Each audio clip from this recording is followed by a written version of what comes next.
Good afternoon, everyone. My name is Dr. Michael Wilcox. I am the Associate Director of the North Central Regional Center for Rural Development, and I have the pleasure of introducing my good friends, Vincent and Sarah, today. I have prepared remarks that I'll go ahead and read, so we have a great introduction, and then we'll jump right in. In this webinar, Dr. Vincent Ialenti, scientist at the U.S. Department of Energy Consent-Based Siting Team, will discuss federal efforts to make people and communities central to siting one or more of the federal consolidated interim storage facilities for managing the nation's spent nuclear fuel. And Dr. Sarah Mills, a lecturer and senior research specialist at the University of Michigan, will discuss her work on the positive and negative impacts of wind and solar energy in rural communities. She will also discuss her efforts funded by the State of Michigan's Energy Office to help rural communities proactively plan for renewables. The discussion to follow will explore differences between the various risks and benefits associated with siting different kinds of energy-related facilities. Really looking forward to this, and without further ado, Vincent, take it away. All right. Hello, everyone. Thank you, Michael, for the kind, generous introduction. As you just heard, I'm a social scientist working at the U.S. Department of Energy's Office of Nuclear Energy. And within the Office of Nuclear Energy, the specific office I work in is the Office of Integrated Waste Management. So I help DOE manage, develop, and implement an integrated system to sustainably and responsibly manage the nation's spent nuclear fuel and high-level radioactive waste. And today, I'll provide an overview of the department's efforts to develop a consent-based process to site one or more federal consolidated interim storage facilities for spent nuclear fuel. I'll also highlight some upcoming opportunities for communities and stakeholders, as well as state, tribal, and local governments to engage with DOE about the various benefits and impacts associated with hosting a consolidated interim storage facility. And my hope is that DOE's efforts to prioritize people and communities will help our country find an equitable solution to a decades-long stalemate in spent fuel management.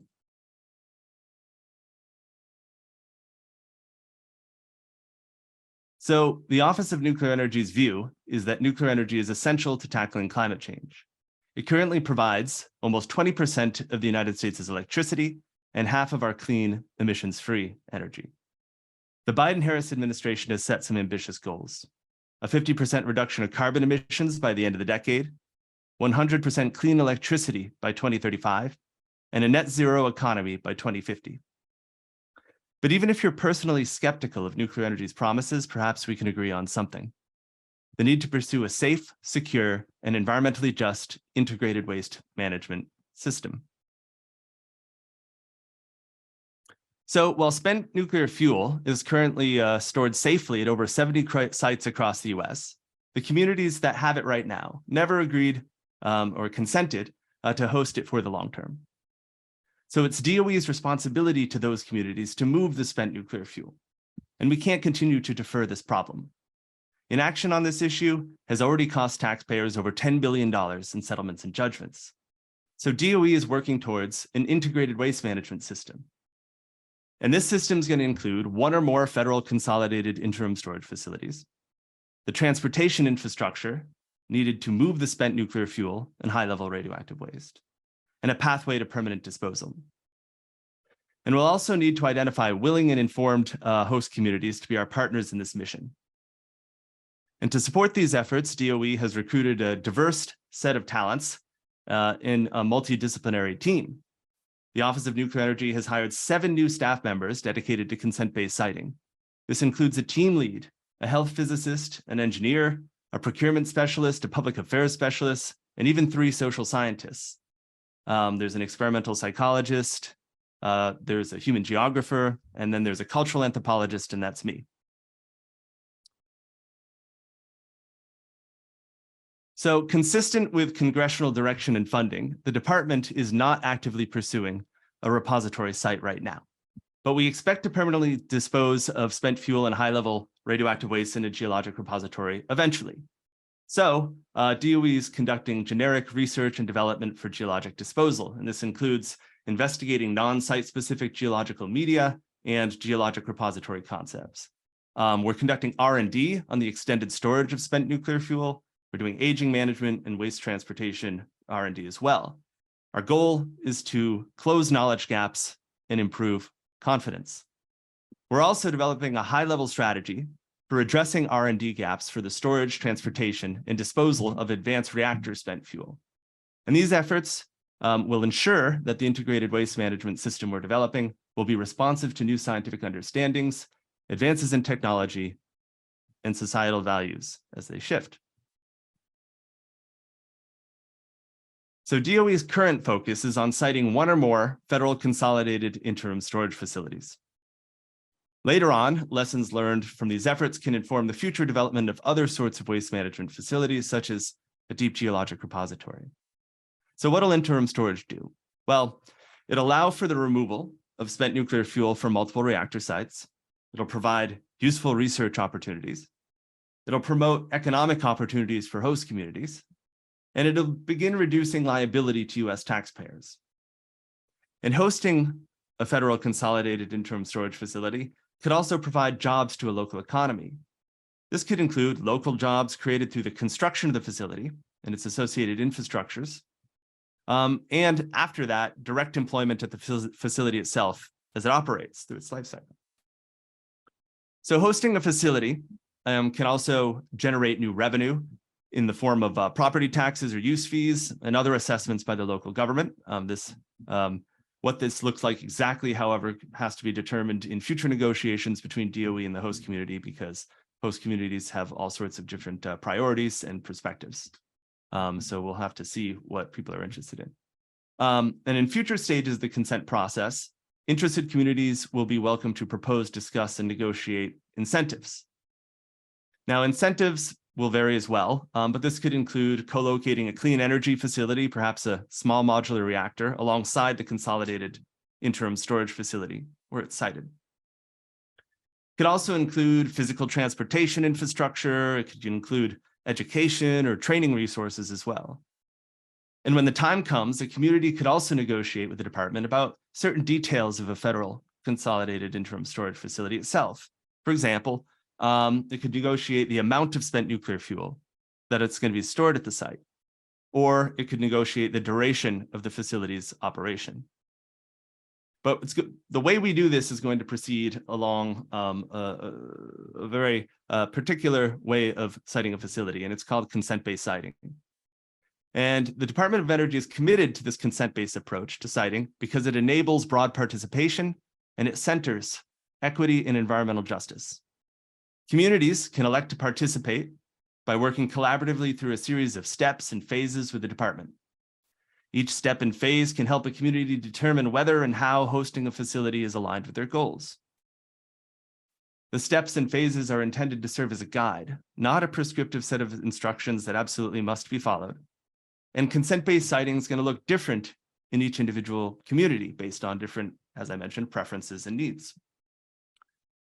So the consent process is, by its nature, phased, adaptive, and collaborative.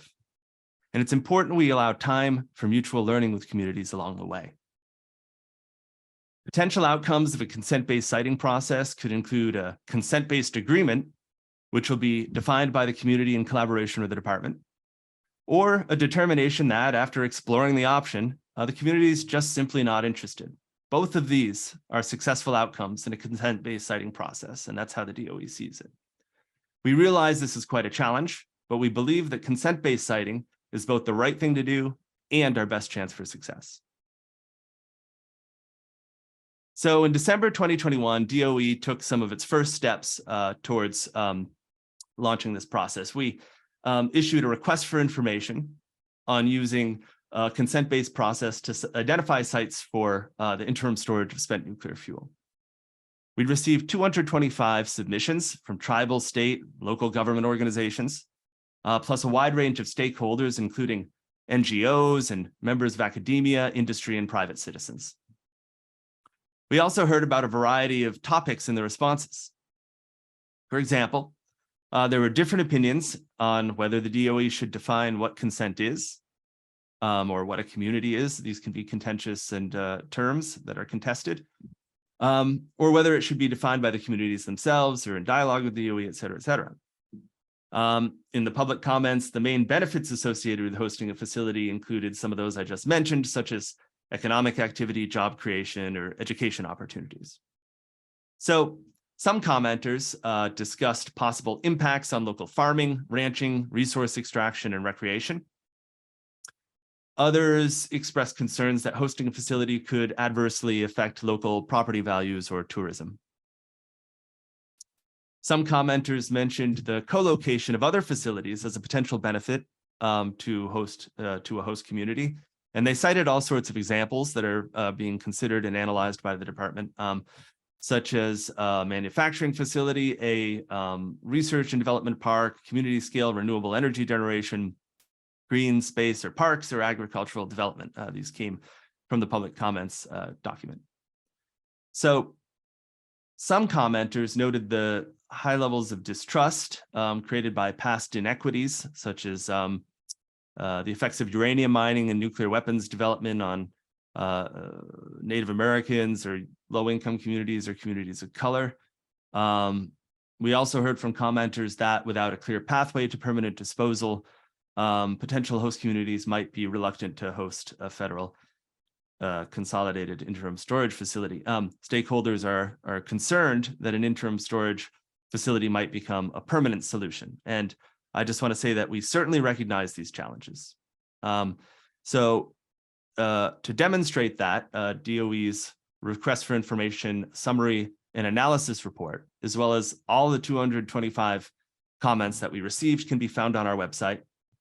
And you can access this website. There's a QR code right there. Or you can just visit it, energy.gov/consent-based siting. You'll see the report and many other resources. So the department takes this public feedback really seriously. And one of the frequent requests for information comments involved the need to provide funding to support public participation in the consent-based siting process. So this has informed our recent $26 million funding opportunity to support community engagement through mutual learning. And with this funding opportunity, DOE is not yet soliciting volunteer sites. That'll come later. Right now, we're simply investing in creating an open dialogue about using a consent-based process to site one or more federal consolidated interim storage facilities. And we expect to make 6 to 16 awards, and the tasks associated with these awards are expected to be completed over the course of about 18 to 24 months. So with the current funding opportunity, DOE is focused on geographical and institutional diversity, and we hope to achieve comprehensive representation at the national level. So entities that were eligible to apply included universities, NGOs, tribal entities, state entities, municipalities, community colleges, regional planning organizations, and more. And together, the awardees are going to represent what we're calling a consent-based siting consortia. This consortia will help DOE reduce barriers to participation. For example, we know there's a burden associated with funding opportunity applications at the federal level and the management of federal funding once it's awarded. So just the burdens associated with applying and managing it could prevent or limit some organizations or communities from applying or participating. So that's why this funding opportunity will allow each awardee to provide direct grants and other resources to interested communities and smaller organizations. Our idea is that awardees are expected to have a much wider reach than the department could in any given community, ultimately helping build better understanding and foster mutual learning. However, the department will be involved as a partner in the process along the way, and we're able to share technical information, communications materials, or other resources as needed. So my hope is that people tuned into this webinar today will consider participating in this funding and engagement opportunity and the associated activities of the consortia in the coming months and years. So the consent-based siting consortia's responsibilities are divided into 3 major areas. First, to organize, lead, and maintain meaningful, inclusive community and stakeholder engagement processes related to nuclear waste management. Second, to elicit and map public values, interests, concerns, and goals to promote and enable collaboration and community-driven feedback.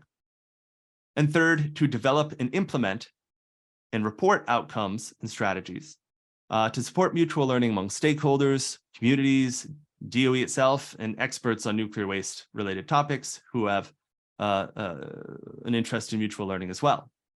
So with that in view, let me give you an example of one or two topics that might be discussed through the consortium. So let's say someone from a rural development program wishes to learn more about the potential visual impacts of a consolidated storage facility on a local landscape. The awardees could facilitate a dialogue about how visual effects can be minimized or mitigated. Perhaps we'll talk about planting vegetation or constructing walls or landscaping a site to make the facility less visible in various ways, trying to see what's possible, right? And this will provide DOE with an opportunity for learning more from the people who attend as well. So it's mutual learning, two-way street. Maybe someone from a rural development community will wish to discuss the regional impacts of facility construction, such as the creation of dust. In that case, perhaps the consortia could facilitate a dialogue about control measures such as spraying water or limiting the amount of land disturbance or pausing construction if it gets really windy. Again, this results in mutual learning, both for DOE and those participating in the consortia events. So what comes next? Well, I'm happy to say that just moments before I started giving this webinar, the Department of Energy has released our consent-based siting process document. And this is a really exciting report for us. It's a long time coming, and a lot of my colleagues put incredible amounts of work into it. So it's tremendous for us. And it's going to provide a roadmap that highlights the future engagement stages across three broad phases. The first is planning and capacity building. The second is site screening and assessment. And the third is negotiation and implementation. So again, these are subject to change based on different community preferences and different sort of contingencies that happen in the coming years. And we're also going to revise the process further in line with community and other types of feedback from stakeholders, as well as state, tribal, and local governments facilitated through the consortia. So what else is on the horizon? Well, we expect to award these cooperative agreements for the funding opportunity in the coming weeks and months.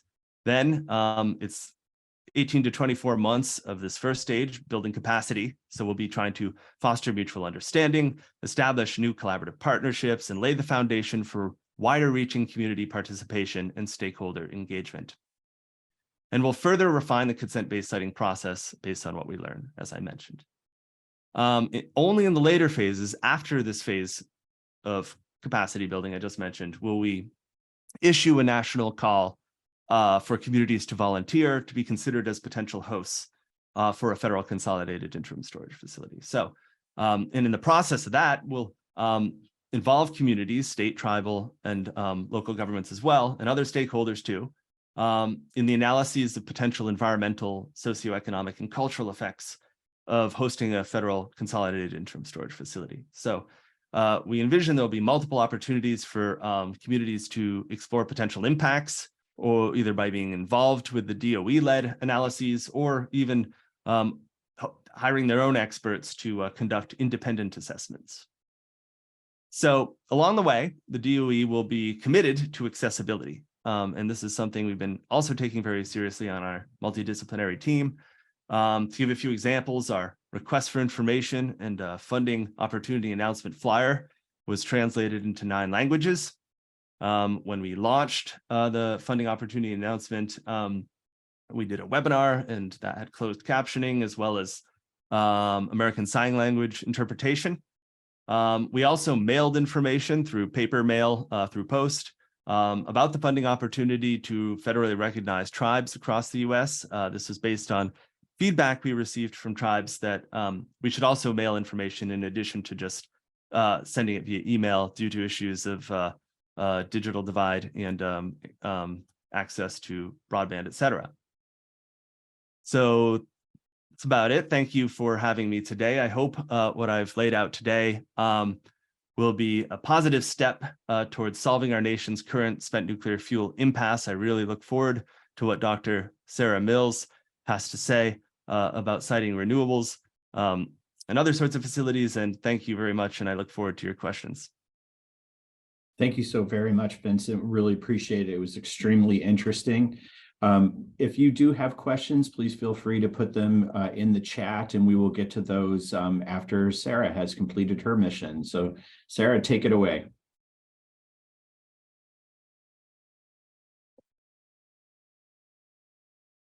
I'm here. Everything just moved when I shared my screen. So thank you so much for having me. And it's always amazing to me how many parallels there are when we're talking about citing different projects, whether it's nuclear facilities or renewables or housing.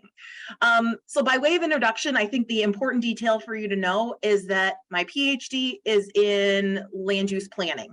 I studied renewable energy as a farmland preservation tool. So I really see myself as a planner first, and specifically somebody who knows about rural land use planning. It's also helpful to know that I straddle an interesting role here at the University of Michigan. We are not, as you well know, the land grant institution in the state, but the entity that I sit in is kind of this bridge with folks beyond our campus walls. And so do a lot of my work in communities. I'm going to lay for you the context, give you a lay of the land of the context for renewables in Michigan. And regardless of where you're coming from, my sense is that there are lots of parallels in our story here. So a couple of things to know about the state of Michigan is that we do not at this time have a statewide renewables requirement. There's no one forcing the utilities to get additional renewables. Even in that context, the utility plans that the state does require are calling for 4 times an increase in renewables in the next 20 years. So from 15% right now to about 60% by 2040.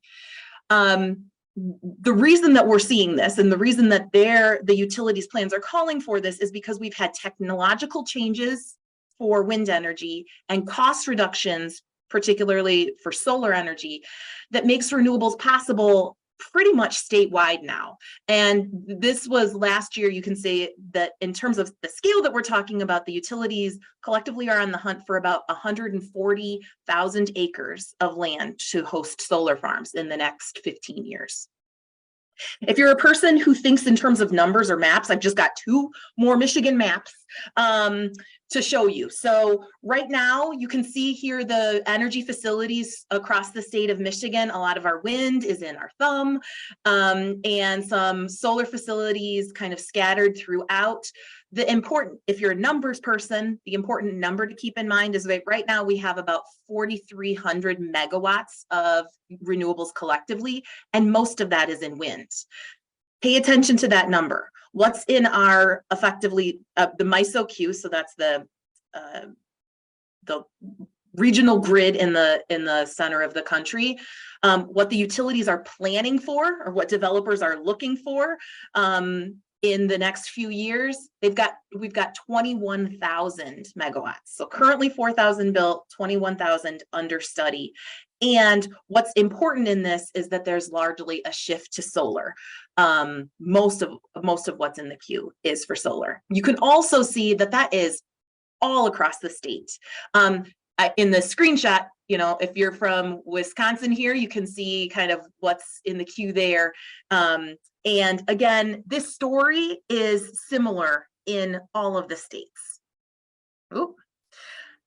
In Michigan, as in many other states, there are particular communities that are being sought after right now, in part because of the Inflation Reduction Act tax credits that both expanded and extended tax credits for wind, solar, and other technologies as well, but also provided a tax credit bonus for developing renewables in communities that had been that have some reliance on fossil fuel infrastructure. And so in the state of Michigan, you can see that most of everything kind of mid-hand up falls into that category. Folks from Illinois or Ohio, there's lots of places here where if a project is developed, the developer receives an additional tax credit, federal tax credit as a result. So we're already starting to see that play out in terms of where people are going in the state of Michigan. On the one hand, this is fantastic. The reduced cost for renewables is leading to this huge boon. And because the footprint of renewables really lends themselves to more rural environments, this is a huge opportunity. What I have said often is that it's an economic opportunity that most rural communities haven't seen in decades. My work started out looking at wind energy as a farmland preservation tool, and here from the USA Today, you can see wind energy helps American farmers earn money and avoid bankruptcy. My research finds that people with wind turbines on their property reinvest that money into their property. They're buying more farm equipment, they're tiling more fields, they're improving their outbuildings. And so kind of shoring up their farming business, effectively providing some supplemental income to weather the ups and downs of the ag space. In addition to that, it's not just the landowner themselves who benefits. Renewable energy projects also provide tax revenue to communities. How much, though, varies from state to state based on the tax policy. And often projects can bring along with them additional local jobs. They can be kind of carve-outs for that, or additional donations to schools. There's also revenue associated, kind of individual level revenue associated with solar. Just as for wind, here in the Washington Post, you can see solar is being talked about as the next money crop for farmers. But, oh, wrong way in my slides. Just a few weeks later, there was another story about the opposition that solar can often draw in farming communities. And this transitions into kind of what are some of the risks associated with that. Again, from the lens of farmland preservation, the scale of our solar farms largely across the Midwest has been growing dramatically over the last couple of years. So whereas the average solar farm right now is maybe 60 acres, kind of in the Midwest, the average solar farm size, at least that's proposed in the state of Michigan, is something more like 1,700 acres. And there are projects that are as large as the Mammoth Solar Project in Indiana, which is 1.2 gigawatts, 13,000 acres. So kind of what does that mean when the kind of farming that can happen transitions there? There's opportunities to combine agricultural activity with solar, but maybe not at the scale of the projects that are being proposed right now. There's also risks associated with wind too, and actually one that kind of spans both of these, and that is the extent to which this divides kind of maybe further takes the dividing line that's been in a community about what that land is all about. A lot of my work has been looking at what gave rise to the Right to Farm Acts, kind of different attitudes between farmers and non-farmers. And this we're seeing, especially over large-scale renewable energy projects, some differences in attitude about what this rural place is all about. Which is also, again, me as a planner, why I've been encouraging communities to have proactive conversations before a developer shows up to figure out how these new opportunities that may come along with risks fit with their pre-existing community goals. Thinking about which technologies, at which scales, and in which part of the community. Planning ahead allows communities to seek out solid information about the local impacts rather than responding to what people can, Google and find online. I think in that, what communities are often looking for is understanding both the positives and the negatives. And having those conversations ahead of time, particularly by trusted folks like those at universities, can help that. At least in Michigan, our experience is that people are often seeking out state-specific information. So, and that's often important because tax policy does vary from state to state.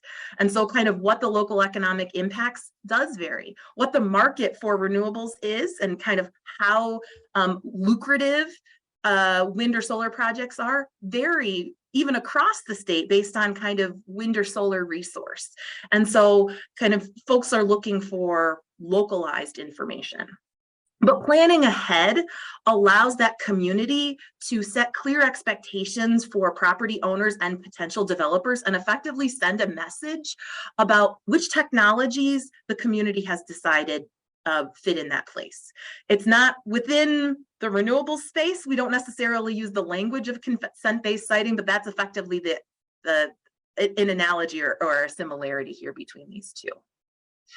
What I thought I would do in the next 10 minutes is share with you the work that we've been doing, which is funded through the State Energy Office in Michigan to help communities proactively plan for renewables.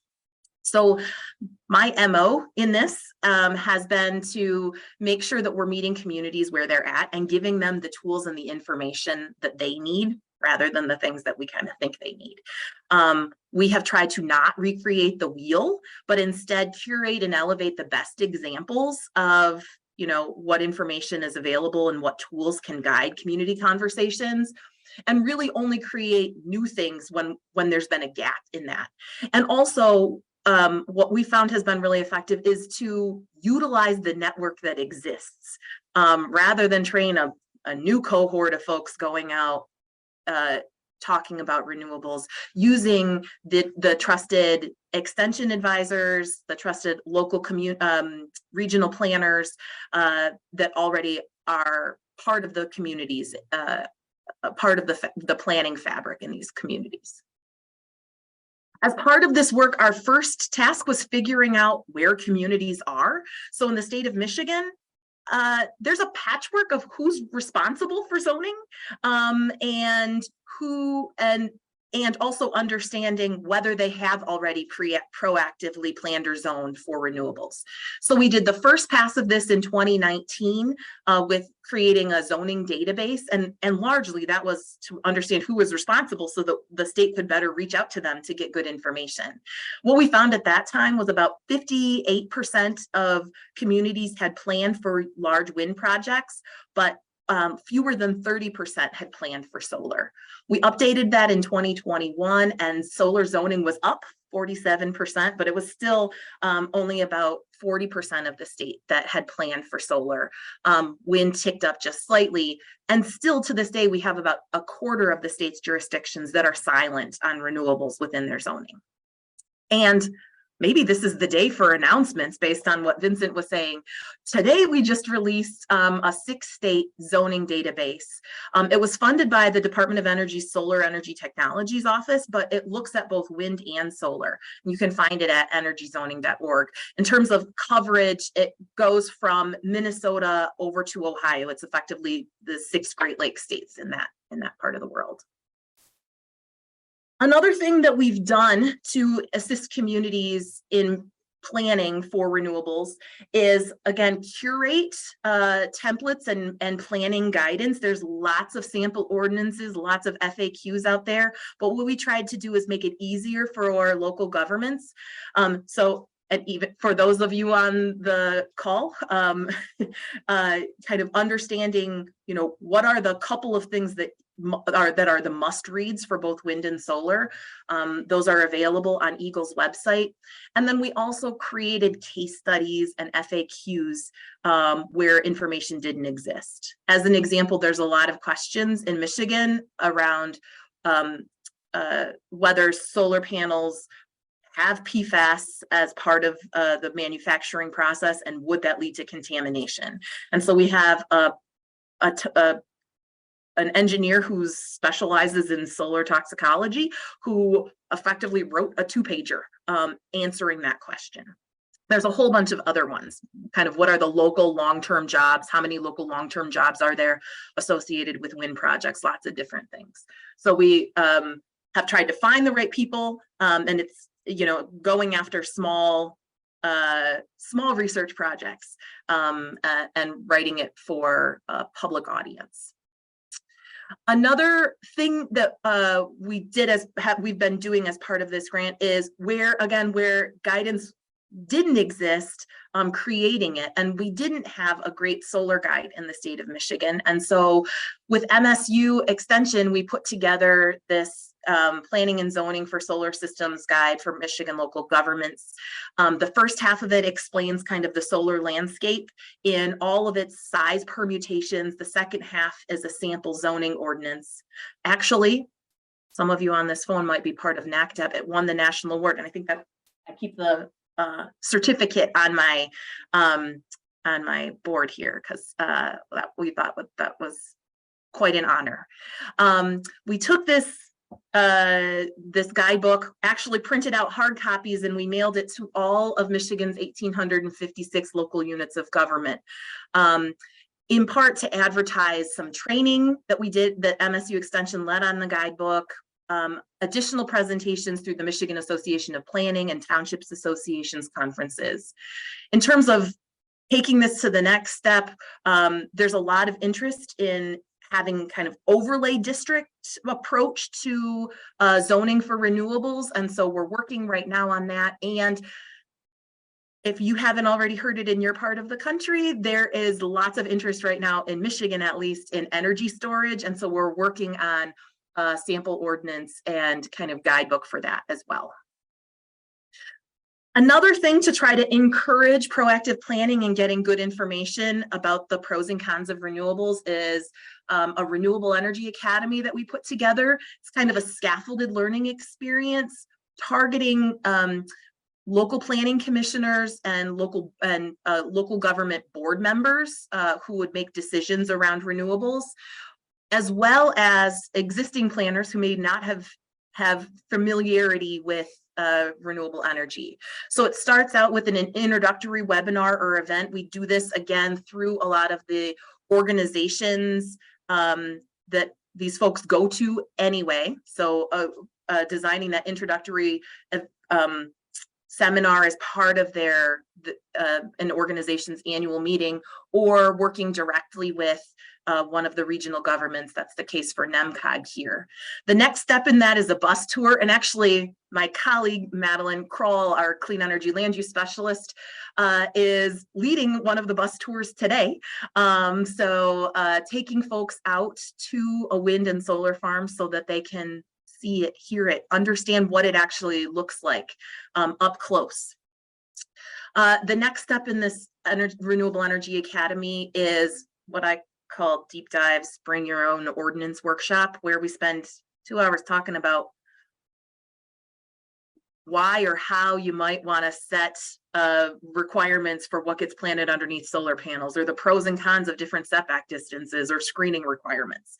So very wonky, but hopefully meeting, allowing people to tell us what they're struggling with as they're drafting their ordinance, and talk about different ways to look at it. And then we also offer an ordinance review so that you can send us your zoning ordinance, and we'll provide back effectively what message you're sending to the outside world. Again, we're really clear that we're not trying to be pro wind or solar or anti, but really helping you be proactive in understanding what message you're projecting about the opportunities or not in your community for renewables. In terms of, I just thought I would mention a couple of the things that are in progress. I am part of a research project right now that's funded also by the Department of Energy Solar Office, looking at the economic impacts of solar on farmland. So I and my research team have sent letters to every solar leaseholder of a utility scale solar farm in those Great Lakes states, trying to understand what they're doing with their lease revenue and kind of what they think the long-term impacts on their farming will be. We're putting it together with some ag economists from MSU and Iowa State to try to understand where solar is most economically beneficial from a community's perspective. I've been working with a team of graduate students to look at a community engagement program around renewables in Michigan, trying to help local governments, give them the tools to get more people to show up to those introductory meetings, not just when the site plan is up for review, but get them to the planning process. I'm also part of a team that includes Lawrence, or that's led by Lawrence Berkeley National Lab. The project is called Community-Centered Solar Development. And one of the things that I'm doing is leading a nationwide study of solar farm neighbors to understand their perceptions of this planning process, the distribution of benefits within a solar farm, project design, and how all of those things come together to form neighbors' attitudes about solar development. But we're also looking to develop a proactive community engagement process, and we're looking for some communities in different states who want to be part of that. And we're specifically interested in partnering with extensions at at various institutions. So if you are interested, please contact me. We're ramping up to do that over the course of the next 18 months.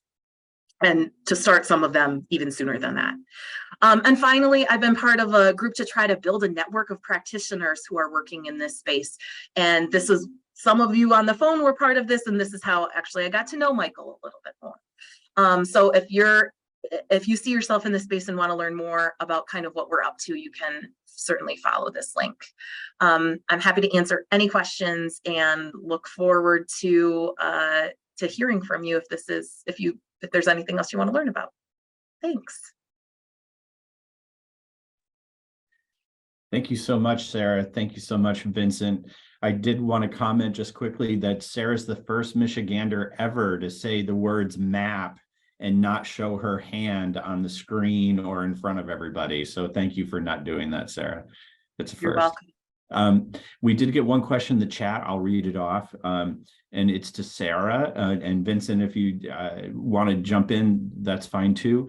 The question is, you suggest that everyone will be approached. So the best way to manage this process is to help communities prepare to engage with energy developers. How do you standardize this community-based preparation? And I just got another question. So let me see. How do you standardize this community-based preparation? Is there a template or a guidebook? Thanks. That's a great question. And honestly, on the planning side, we're really working on it right now. There are a couple guides that we point people to. There are some specific, what's tricky is that what we have right now tends to be either a solar specific guide or a wind specific guide. And what we don't have is the planning for the future of energy guide. So that's the thing that needs to be done. Or if you know about one, please let me know. Because again, we're trying to get those things together. What we've done, what the tack that we've taken in Michigan is, and we have some webinars associated with this, walking people through, is what are the resources to show you what your resource availability is. The Department of Energy's Argonne National Lab has a great mapping tool to help you it's called Energy Zones Mapping Tool, to help you understand where the substations are and transmission lines are in your jurisdiction, and how, they also have hundreds of data layers on kind of land use cover. So even if you don't have a GIS person on your staff, you can do that. But I think the next thing another thing that we've tried to do in these webinars is think about what are common community goals and how do different scales of renewables play into them. Are that where they're compatible or where there's conflict? Because there's, the thing that I know most about is thinking about farmland preservation, and we mean four or five different things by it. Preserving view sheds versus preserving the land versus preserving farm livelihood. And so those kind of things, and I'm happy to point you to some of the webinars that we have towards that exist, but there's not a great guide that that does both at the same time, both wind and solar, let alone nuclear or energy storage. So that should be developed. Thank you, Sarah. Vincent, I'm not sure if you saw the monster question in the chat. I did not. Okay. The DOE consent-based siting process report that was just posted states the content-based siting process will follow applicable provisions in the NWPA, the Nuclear Waste Policy Act, concerning tribes, states, and affected units of local governments.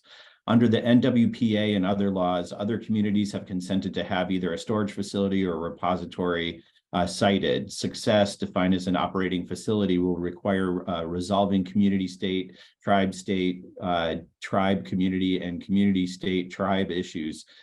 For example, state not providing a permit for a facility to operate because the state does not give consent, which will be required over decades and administrations. Does the DOE consent-based siting process and the existing legal framework give the DOE the flexibility and authority to resolve inter-party issues? Or asked another way, what is different this time around?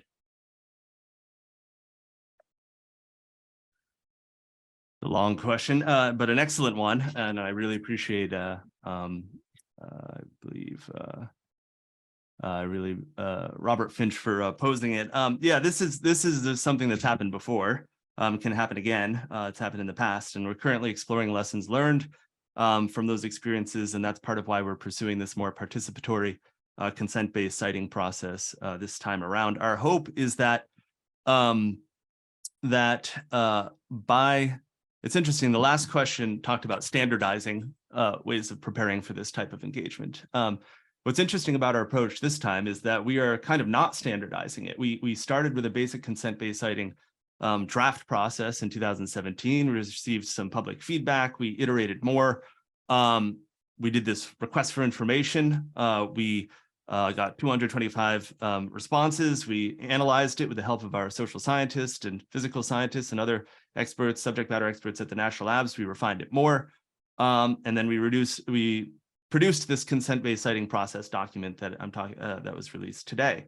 So iterating over and over again. And the second thing is we're making these consent-based siting consortia awards to 6 to 16 awardees, and all of them can propose completely sort of different approaches. Some will partner with a community more, some might do tribal outreach, some might want to do citizen assemblies, some might want to do something like a citizen jury, some of them might want to do sort of visioning exercises or something. Since Sarah's presentation, like imagining what do you as your community values. So there's going to be a diversity of consortium entities within this consortia that do all sorts of different things, and they're each going to sort of flexibly adapt to different communities coming forward, which all have their own different needs. So I'd say what's unique about this, it's a national conversation. We're trying to get comprehensive representation at a national level, and we're hoping that creating this conversation will giving it time, 18 to 24 months, will allow for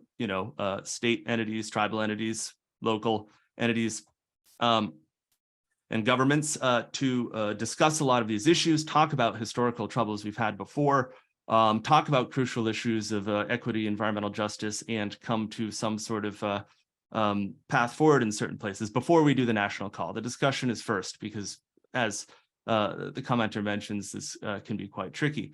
As for the Nuclear Waste Policy Act, yes, we are aware that certain legislative changes have to be made before we can actually build the consolidated interim storage facility. But we can do everything from negotiating and finding a site and moving forward with the process up to there. And I'm confident that through a consent-based siting process, especially after looking to countries such as Sweden and Finland and Canada and the successes they've had, I think that this is robust and happening at a scale we haven't seen yet before in the United States. And I'm really optimistic. Thank you so much, Vincent. David, my good friend from Cornell, you have a question. Yeah, thank you. This is for Vincent.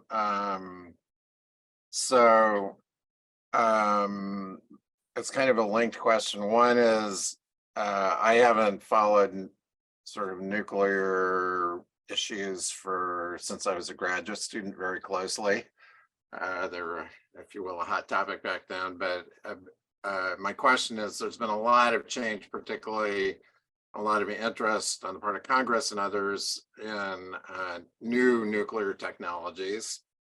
You know, small modular reactors, all that kind of thing. I haven't heard very much discussion about what the waste, you know, the characteristics of the waste of these new technologies are in relation to the ones that I was familiar with years ago when, you know, round 1, 2, and 3, or whatever you want to call it, of this kind of process of trying to find places to store waste. And then the second related question is, I missed the beginning, but I'm wondering whether this process is in place for all kinds of radioactive nuclear and or nuclear waste, depending on how you define those things, or is focused on high level, or what we used to call high level versus low level radioactive waste, or whatever terminology is being used now. So Another great question. Yeah, thanks for that. So the first question about advanced reactor waste, small modular reactor waste. Yeah, we actually are trying to learn from history as well. And this time around, we actually have an integrated project team at Department of Energy set up between our office and other offices, General Counsel and other places, to look at the back end consequences of new and implications of new advanced reactor technologies. So for instance, the type of work being done there is, you know, we have folks reaching out to vendors to try to get information on the new waste forms that'll come out of these. Then we try to bring it back and do cost estimates and performance estimates of how this might have implications for the transportation system or the storage system or the disposal system. So the idea is that before these things are deployed, like DOE is investing, I believe, in 10 sort of next generation reactor models right now. We're trying to take this into account from the start rather than sort of an afterthought. So this is really exciting work too. As for the second question, yeah, the federal consolidated interim storage facility that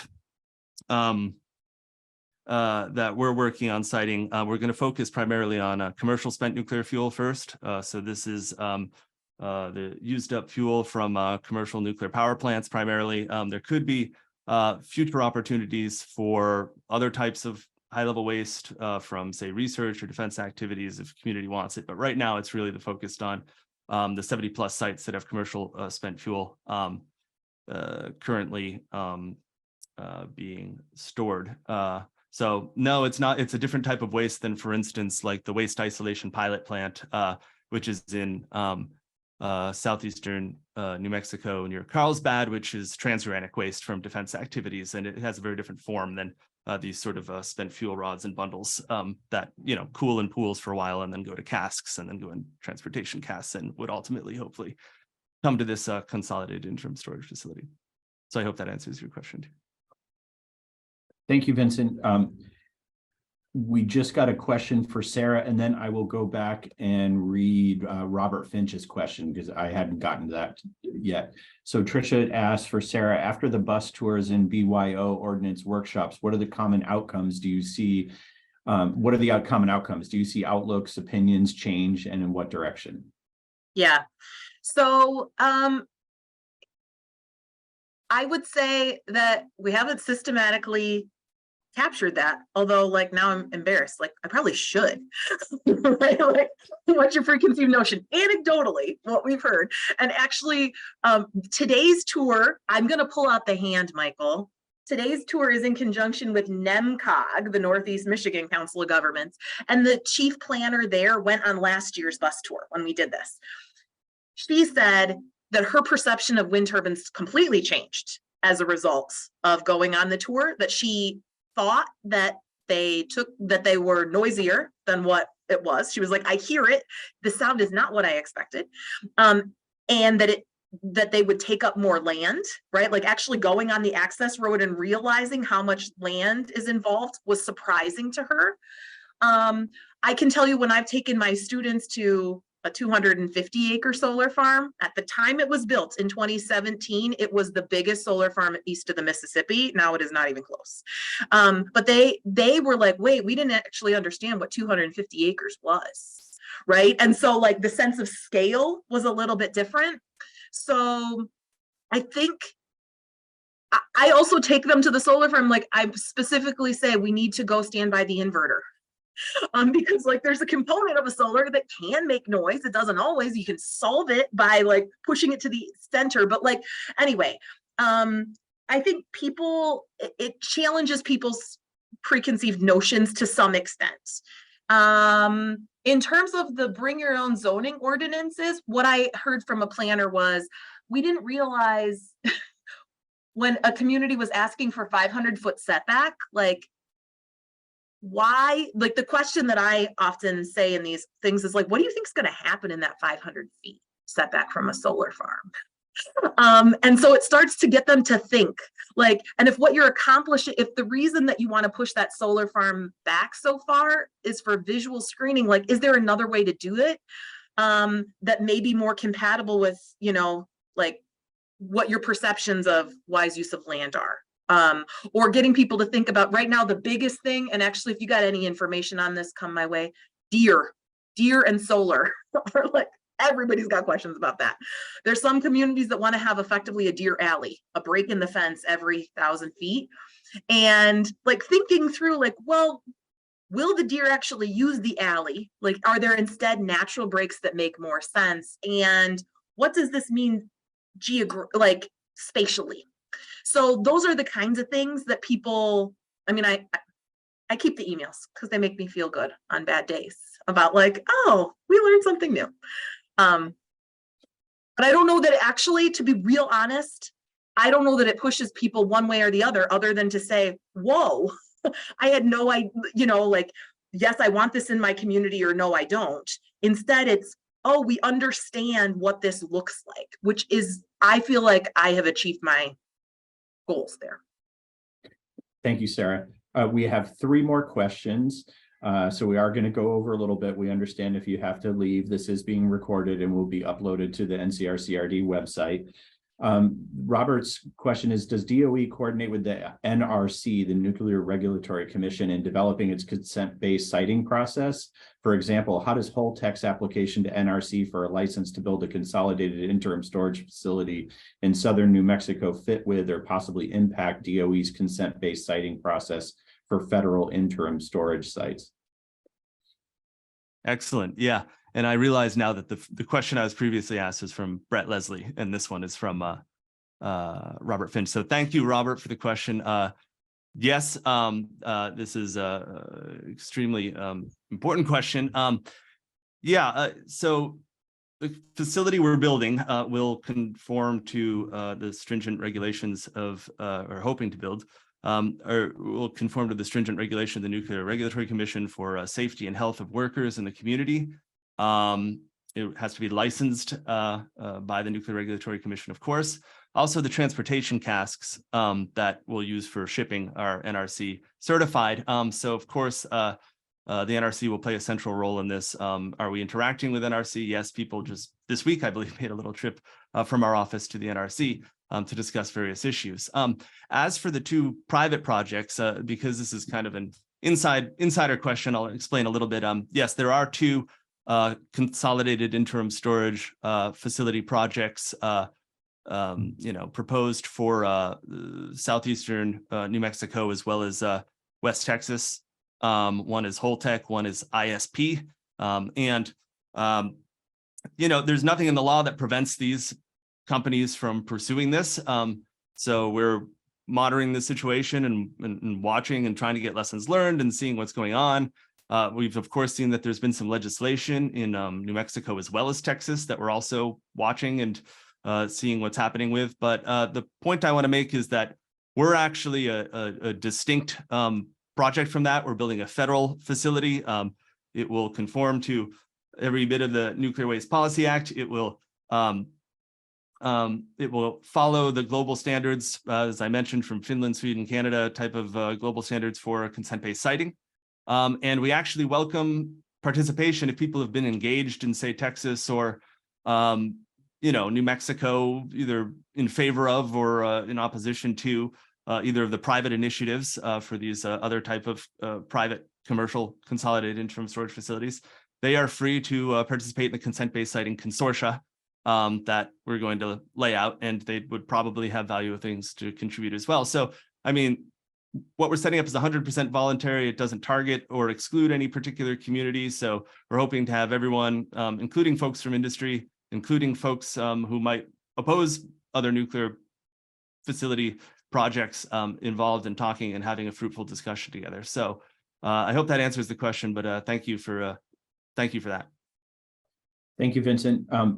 We have two questions left. I'm going to save Kara's mic drop question for last, since it's to both of you, and I'll go to Ahmed's question to Sarah. And what extent of planning is needed when it comes to constructing utility scale agrivoltaics, which is farming plus solar photovoltaics, for land use requirements, procedures, permits, environmental impacts, in order to achieve the target energy yield? And what positive community factors does it offer farming overall?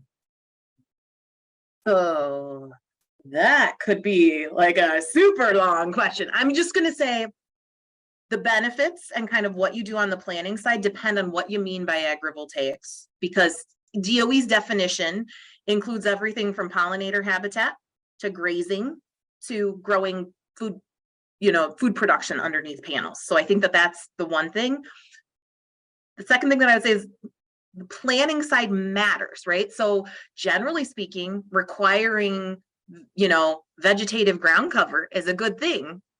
But if you don't necessarily, where it intersects with land use regulation, if you want people to grow crops, like, you can't require perennial vegetative ground cover. So you need to think a little bit about that ahead of time. If you're going to want to do grazing underneath panels or hand cultivation of something, the height of those panels is going to change. There's lots of active research. I'll share that I tried to go after some myself and was sad that it didn't happen because that it didn't get funded. In part because what we've seen, I think that there's lots of promise, and I think that we know that the demands for land in the country, especially for rural land, are only going to increase with decarbonization. Fossil fuels are pretty energy dense, and there's lots of our technologies, including green technologies, that are gonna require conserving more land. So we need our land to do more than one thing. So I think stacking land uses like agrivoltaics makes a lot of sense. I don't know though, and actually some of the survey that we have out right now of solar farm neighbors, I don't know that agrivoltaics are the panacea for community opposition, to be real honest. Anecdotally, what we've heard is that non-farming neighbors don't see agrivoltaics as farming necessarily, and so it doesn't necessarily overcome kind of the social side of this. But this is an area where a whole lot more needs to be done.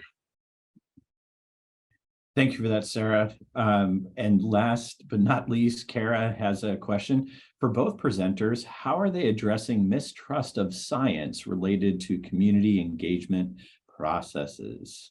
Vincent, do you want to go first? And Sarah, you can mic drop at the end. All right. Yeah. No, that's a phenomenal question. Well, I think that it's not just mistrust of science that the Department of Energy is dealing with. That's part of the story. It's also a mistrust in institutions, in government, in past siting processes, in things that have happened, nuclear weapons complex in the past, with uranium mining in the past. It often comes to bear because it's a situation where you go out and try to engage with the community. For instance, I was in Cincinnati a few weeks back, and of course I was there to talk about consent-based siting, but the first thing that people wanted to talk about was the environmental legacy. Ultimately became a Superfund site, I believe, of the Fernald uranium processing plant that was there, that was part of it, sort of like fed into the Oak Ridge and the nuclear weapons complex. So there's historical stories and sort of baggage and frustrations and untold stories that people feel they need to tell first. And some part of it is science related, but a large part of it is just building trust in DOE. So we're aware of a legacy of distrust. So part of what this 18 to 24 months is having people tell these stories and giving people space to tell these stories, because I have every confidence personally that this consolidated interim storage facility is safe and secure. For instance, following the Nuclear Regulatory Commission regulations, it'll follow NEPA, National Environmental Policy Act regulations for the local community. There's strict Federal Railroad Administration and sort of Department of Transportation regulations, and it has a really good track record. We've been, shipping nuclear waste for we've 2,500 shipments since 1955 without radiological incident, et cetera. So I am personally confident. However, I understand that when you go to a place, you have to let people talk where they're coming from first. And then after, you can make your pitch and say, here's the science and here's the sort of evidence we've accumulated so far about the safety and security of our integrated waste management system. And it's a fantastic mutual learning. Like what we want to learn too, what has created mistrust in us. And we also want to make, a pitch to have this cited. And at the end, if people say, we're not interested, we're going to say, okay, you did not consent and I do not consent is also a fair and just and good outcome of a consent-based citing process. So mistrust of science is one issue connected to all sorts of historical and cultural and societal and economic issues that will entangle together. And I think it's fantastic that we're hiring this new team of environmental justice specialists to help us work through these questions. So thank you. I'll pass the mic to Sarah to drop. So. Oh boy. Okay. So I've been trying to figure out what to say. So I would say, I've experienced lots of misinformation and people wanting to trust the things that they hear from the people that they trust. Like they trust the information that comes from people that they think they should trust.